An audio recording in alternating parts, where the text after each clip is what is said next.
السلام علیکم ناظرین، آپ دیکھ رہے ہیں جامعۃ الانصار، آپ کے مسائل اور ان کے دینی حل یوٹیوب چینل کو، اور میں ہوں محمد انصار الحق قاسمی، جو لایا ہے آپ کی خدمت میں روزے کے متعلق ایک ضروری مسئلہ۔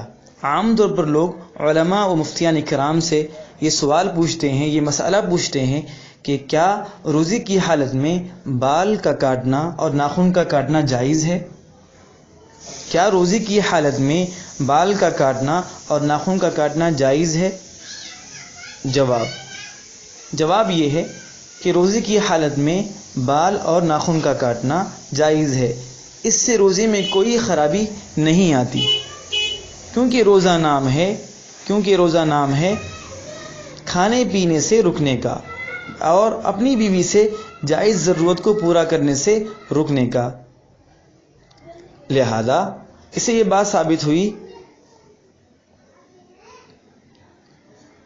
کہ روزے کی حالت میں اگر ہم میں سے کوئی مسلمان جو روزہ دار ہو اگر اپنے بال کاٹے، خواہ وہ بال سر کے ہوں یا بغل کے ہوں یا زیر ناف کے بال ہوں، کوئی بھی بال ہوں، اس کے کاٹنے سے روزے میں کوئی خرابی لازم نہیں آتی۔ اسی طرح سے اگر کوئی روزہ دار اپنے ناخن کاٹے تو ناخن کاٹنے سے بھی روزے میں کوئی خرابی پیدا نہیں ہوتی۔ اللہ ہم سب کو عمل کی توفیق نصیب فرمائے اور دین کی صحیح سمجھ عطا فرمائے۔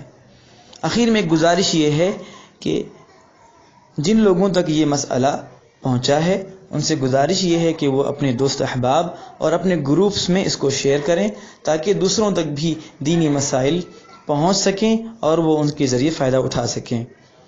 شکریہ، جزاکم اللہ۔ دوستو، پھر ملیں گے آئندہ کل ایک نئے مسئلے کے ساتھ اور ایک اہم موضوع اور ایک اہم ٹاپک کے ساتھ۔ کل تک کے لیے شکریہ۔ السلام علیکم ورحمۃ اللہ وبرکاتہ۔